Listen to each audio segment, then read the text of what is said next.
प्रश्न एक, शांति क्या है? व्याख्या कीजिए। शांति मानव जीवन की एक ऐसी अवस्था है जिसमें व्यक्ति, समाज और राष्ट्र भय, हिंसा, तनाव, संघर्ष तथा अशांति से मुक्त होकर सुख, सुरक्षा और संतुलन का अनुभव करते हैं। सामान्य अर्थ में शांति का मतलब केवल युद्ध या हिंसा का अभाव नहीं है, बल्कि यह एक ऐसी सकारात्मक स्थिति है जिसमें न्याय, समानता, सहयोग, प्रेम, करुणा और पारस्परिक सम्मान विद्यमान हो। शांति मनुष्य के आंतरिक जीवन तथा बाहरी सामाजिक वातावरण दोनों से जुड़ी हुई है। व्यक्ति के स्तर पर शांति का अर्थ मानसिक संतुलन, आत्मसंतोष और आंतरिक प्रसन्नता है। जब व्यक्ति के मन में क्रोध, ईर्ष्या, द्वेष और भय नहीं होता तथा वह आत्मविश्वास और संतोष के साथ जीवन जीता है, तब वह आंतरिक शांति का अनुभव करता है। आंतरिक शांति व्यक्ति को सही निर्णय लेने, दूसरों के प्रति सहानुभूति रखने और जीवन की कठिन परिस्थितियों का धैर्यपूर्वक सामना करने की शक्ति प्रदान करती है। सामाजिक स्तर पर शांति का अर्थ समाज में विभिन्न वर्गों, जातियों, धर्मों और समुदायों के बीच सौहार्दपूर्ण संबंधों का होना है।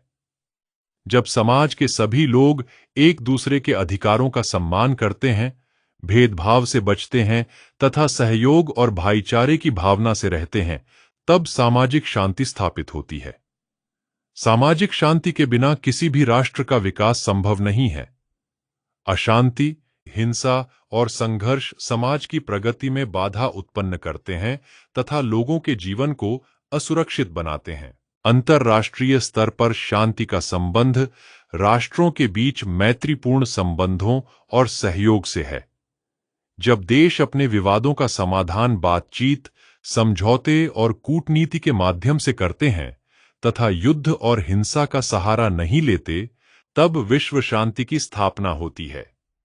वर्तमान समय में विश्व शांति का महत्व और भी बढ़ गया है, क्योंकि आधुनिक हथियारों और परमाणु शक्ति के कारण युद्ध मानवता के लिए अत्यंत विनाशकारी सिद्ध हो सकता है। महात्मा गांधी ने शांति को मानव जीवन का सर्वोच्च आदर्श माना। उनके अनुसार शांति की स्थापना केवल अहिंसा, सत्य और प्रेम के माध्यम से ही संभव है। गांधी जी का मानना था कि हिंसा कभी भी स्थायी समाधान नहीं दे सकती। उन्होंने सत्याग्रह, संवाद और आत्मबल के माध्यम से संघर्षों के समाधान का मार्ग दिखाया। गांधी जी के अनुसार वास्तविक शांति तभी संभव है जब व्यक्ति अपने भीतर नैतिक मूल्यों का विकास करे और दूसरों के प्रति सम्मान एवं सहिष्णुता का व्यवहार अपनाए। शांति के दो प्रमुख रूप माने जाते हैं: नकारात्मक शांति और सकारात्मक शांति। नकारात्मक शांति का अर्थ केवल हिंसा या युद्ध का अभाव है, जबकि सकारात्मक शांति का अर्थ न्यायपूर्ण सामाजिक व्यवस्था, समान अवसर, मानव अधिकारों की रक्षा तथा सामाजिक सद्भाव की स्थापना है। सकारात्मक शांति अधिक व्यापक और स्थायी होती है, क्योंकि यह संघर्ष के मूल कारणों को समाप्त करने का प्रयास करती है। शांति की स्थापना के लिए शिक्षा की महत्वपूर्ण भूमिका होती है। शिक्षा व्यक्ति में सहिष्णुता, नैतिकता, मानवता और लोकतांत्रिक मूल्यों का विकास करती है। इसके अतिरिक्त संवाद, मध्यस्थता, सहयोग, सामाजिक न्याय तथा आर्थिक समानता भी शांति स्थापना के महत्वपूर्ण साधन हैं। परिवार, विद्यालय, समाज और सरकार सभी की जिम्मेदारी है कि वे शांति और सद्भाव का वातावरण तैयार करें। वर्तमान समय में बढ़ती हिंसा, आतंकवाद, धार्मिक कट्टरता, सामाजिक असमानता और पर्यावरणीय संकट विश्व शांति के लिए चुनौती बने हुए हैं। इन चुनौतियों का समाधान केवल सामूहिक प्रयासों, पारस्परिक समझ और अहिंसक दृष्टिकोण से ही संभव है। प्रत्येक व्यक्ति यदि अपने व्यवहार में प्रेम, सहानुभूति और सम्मान को अपनाए, तो शांति की स्थापना में महत्वपूर्ण योगदान दे सकता है। निष्कर्षतः, शांति केवल संघर्ष या युद्ध की अनुपस्थिति नहीं है, बल्कि न्याय, समानता, सहयोग, प्रेम और मानवता पर आधारित एक सकारात्मक सामाजिक व्यवस्था है। शांति मानव विकास, सामाजिक प्रगति और विश्व कल्याण की आधारशिला है। इसलिए प्रत्येक व्यक्ति, समाज और राष्ट्र का कर्तव्य है कि वह शांति की स्थापना और संरक्षण के लिए निरंतर प्रयास करे। प्रश्न 2। सहिष्णुता और सद्भाव पर एक टिप्पणी लिखिए। सहिष्णुता और सद्भाव। सहिष्णुता और सद्भाव किसी भी सभ्य एवं शांतिपूर्ण समाज की आधारशिला है। विविधताओं से भरे समाज में लोगों के विचार, धर्म, भाषा, संस्कृति और जीवन शैली अलग अलग हो सकती हैं। इन भिन्नताओं को स्वीकार करना तथा उनका सम्मान करना ही सहिष्णुता कहलाता है। वहीं विभिन्न समुदायों और व्यक्तियों के बीच प्रेम, सहयोग, भाईचारे और पारस्परिक सम्मान की भावना को सद्भाव कहा जाता है। सहिष्णुता का अर्थ केवल दूसरों को सहन करना नहीं है, बल्कि उनके विचारों और विश्वासों का सम्मान करना भी है। एक सहिष्णु व्यक्ति अपने विचारों को श्रेष्ठ मानते हुए भी दूसरों के विचारों को सुनने और समझने का प्रयास करता है। लोकतांत्रिक समाज में सहिष्णुता अत्यंत आवश्यक है, क्योंकि यह संवाद, सहयोग और शांतिपूर्ण सह अस्तित्व को बढ़ावा देती है। असहिष्णुता के कारण समाज में तनाव, विवाद, भेदभाव और हिंसा उत्पन्न हो सकती है। सद्भाव समाज में एकता और शांति का वातावरण निर्मित करता है। जब लोग जाति, धर्म, भाषा और क्षेत्रीय भेदभाव से ऊपर उठकर एक दूसरे के साथ सम्मान और सहयोग का व्यवहार करते हैं, तब सामाजिक सद्भाव स्थापित होता है। सद्भाव से सामाजिक संबंध मजबूत होते हैं तथा समाज में विश्वास और सुरक्षा की भावना विकसित होती है। यह राष्ट्रीय एकता और विकास के लिए भी आवश्यक है। महात्मा गांधी ने सहिष्णुता और सद्भाव को मानव जीवन के महत्वपूर्ण मूल्य माना। उनका विश्वास था कि सभी धर्म सत्य और मानव कल्याण का संदेश देते हैं। इसलिए प्रत्येक व्यक्ति को अन्य धर्मों और संस्कृतियों का सम्मान करना चाहिए। गांधी जी ने अहिंसा, प्रेम और सत्य के माध्यम से सामाजिक सद्भाव स्थापित करने का प्रयास किया। उनके अनुसार विभिन्न समुदायों के बीच आपसी समझ और सम्मान से ही स्थायी शांति संभव है। आज के वैश्विक युग में सहिष्णुता और सद्भाव का महत्व और अधिक बढ़ गया है। सोशल मीडिया, तकनीक और वैश्वीकरण के कारण विभिन्न संस्कृतियों और विचारों का संपर्क बढ़ा है। ऐसे समय में मतभेदों को संघर्ष का कारण बनाने के बजाय संवाद और समझदारी से समाधान खोजने की आवश्यकता है। शिक्षा, नैतिक मूल्यों और सामाजिक जागरूकता के माध्यम से सहिष्णुता और सद्भाव को बढ़ावा दिया जा सकता है। सहिष्णुता और सद्भाव के अनेक लाभ हैं। ये समाज में शांति, एकता और सहयोग को बढ़ाते हैं, सामाजिक संघर्षों को कम करते हैं तथा लोकतांत्रिक मूल्यों को मजबूत बनाते हैं। इनके माध्यम से व्यक्ति और समाज दोनों का सर्वांगीण विकास संभव होता है। निष्कर्षतः सहिष्णुता और सद्भाव मानव समाज के लिए अत्यंत आवश्यक मूल्य हैं। ये न केवल सामाजिक शांति और एकता को बनाए रखते हैं, बल्कि न्यायपूर्ण और मानवीय समाज के निर्माण में भी महत्वपूर्ण भूमिका निभाते हैं। इसीलिए प्रत्येक व्यक्ति को अपने जीवन में सहिष्णुता, प्रेम और सद्भाव की भावना को अपनाना चाहिए, ताकि एक शांतिपूर्ण और समरस समाज की स्थापना हो सके। प्रश्न 4। शांति के प्रति नारीवादी दृष्टिकोण की जांच कीजिए। प्रस्तावना। नारीवादी दृष्टिकोण, फेमिनिस्ट पर्सपेक्टिव, शांति की अवधारणा को एक व्यापक और मानवीय दृष्टि से देखता है। पारंपरिक रूप से शांति को केवल युद्ध और हिंसा की अनुपस्थिति के रूप में समझा जाता रहा है, लेकिन नारीवादी विचारकों का मानना है कि वास्तविक शांति तभी संभव है जब समाज में लैंगिक समानता, सामाजिक न्याय, मानवाधिकारों का सम्मान और महिलाओं की सुरक्षा सुनिश्चित हो।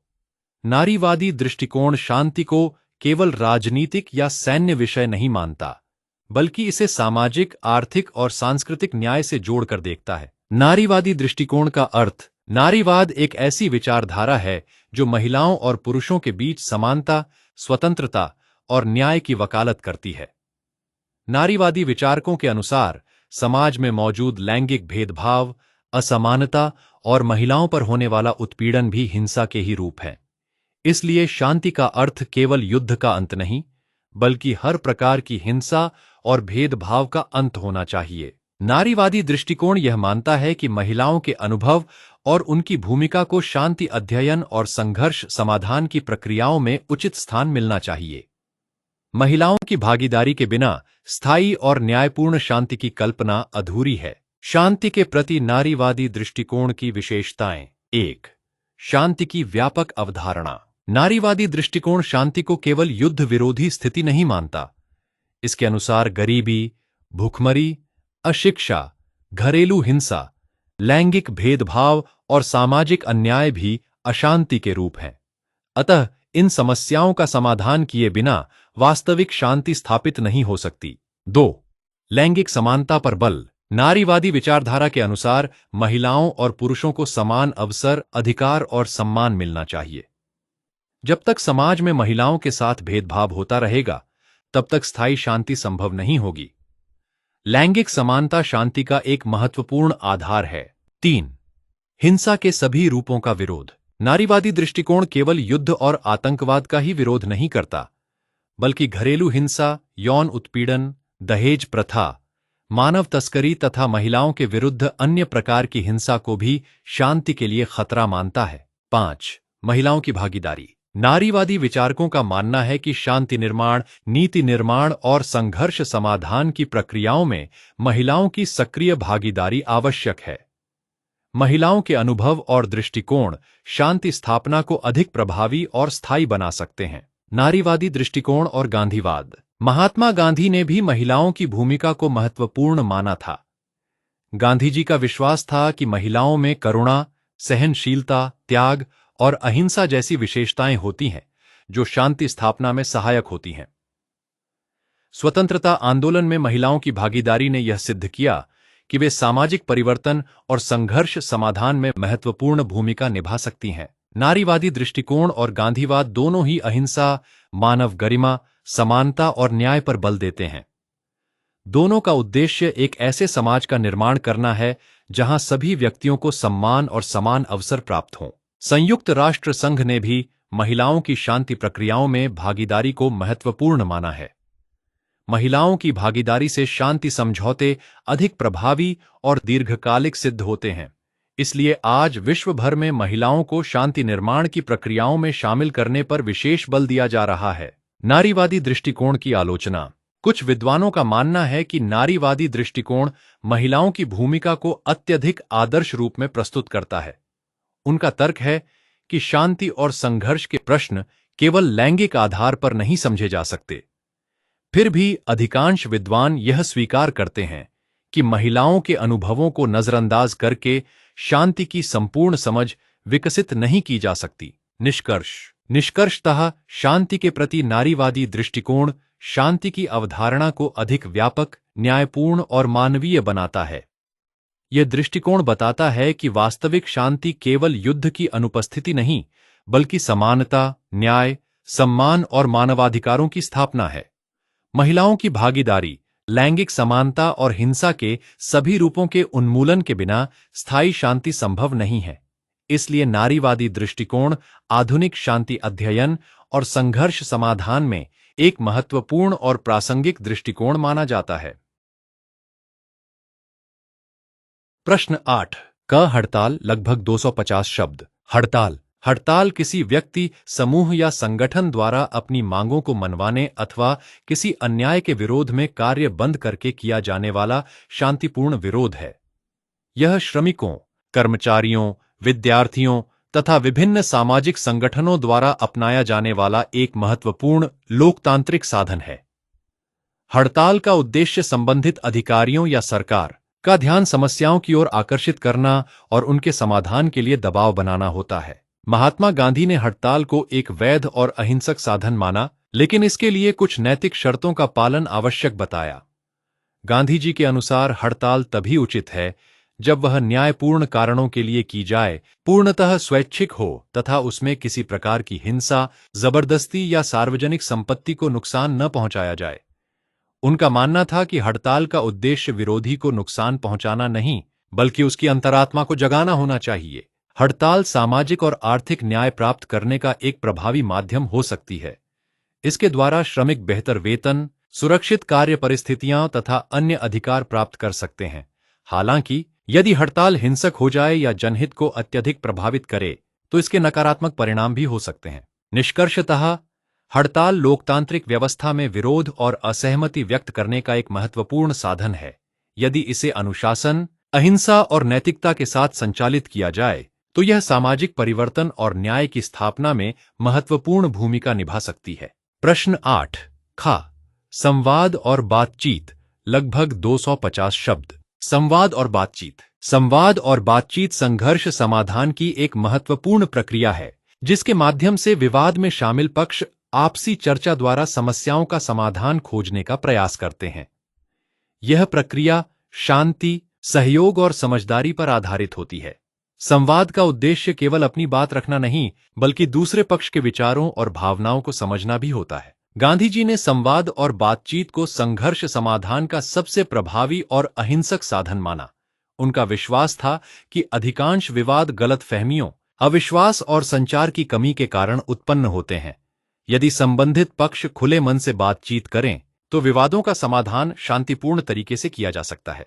संवाद की प्रक्रिया में धैर्य, सहिष्णुता, सम्मान और सुनने की क्षमता का विशेष महत्व होता है।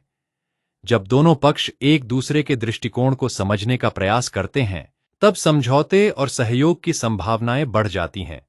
यही कारण है कि अंतर्राष्ट्रीय विवादों, सामाजिक संघर्षों और पारिवारिक समस्याओं के समाधान में संवाद को प्राथमिकता दी जाती है। संवाद और बातचीत से न केवल तत्काल विवादों का समाधान होता है, बल्कि भविष्य में विश्वास और बेहतर संबंधों की स्थापना भी होती है।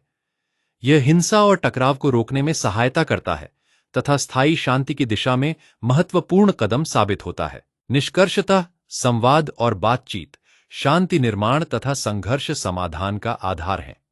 गांधीवादी दृष्टिकोण में इनका विशेष महत्व है, क्योंकि ये अहिंसा, सत्य और आपसी सम्मान के सिद्धांतों पर आधारित होते हैं। प्रश्न 10 कश्मीर संघर्ष का जातीय अध्ययन। लगभग 250 शब्द। कश्मीर दक्षिण एशिया के सबसे जटिल और लंबे समय से चले आ रहे संघर्षों में से एक है। यह संघर्ष मुख्य रूप से भारत और पाकिस्तान के बीच क्षेत्रीय दावे, राजनीतिक हितों और पहचान से जुड़ा हुआ है। 1947 में भारत के विभाजन के समय जम्मू कश्मीर रियासत के भारत में विलय के बाद यह विवाद आरंभ हुआ। तब से दोनों देशों के बीच कई युद्ध और तनावपूर्ण परिस्थितियां उत्पन्न हुई हैं। कश्मीर संघर्ष के अनेक कारण हैं, जिनमें राजनीतिक असहमति, सीमा विवाद, धार्मिक पहचान, अलगाववादी आंदोलन तथा बाहरी हस्तक्षेप प्रमुख हैं। इस संघर्ष का सबसे अधिक प्रभाव वहां के सामान्य नागरिकों पर पड़ा है। लंबे समय तक चली हिंसा, आतंकवाद और असुरक्षा के कारण लोगों के सामाजिक, आर्थिक और शैक्षिक जीवन पर प्रतिकूल प्रभाव पड़ा है। गांधीवादी दृष्टिकोण के अनुसार किसी भी संघर्ष का स्थायी समाधान हिंसा से नहीं, बल्कि संवाद, विश्वास, अहिंसा और आपसी समझ से संभव है। गांधी जी का मानना था कि लोगों के दिल जीतकर ही स्थायी शांति स्थापित की जा सकती है। कश्मीर समस्या के समाधान के लिए भी विभिन्न पक्षों के बीच निरंतर संवाद, लोकतांत्रिक प्रक्रिया तथा जनहित को प्राथमिकता देना आवश्यक है।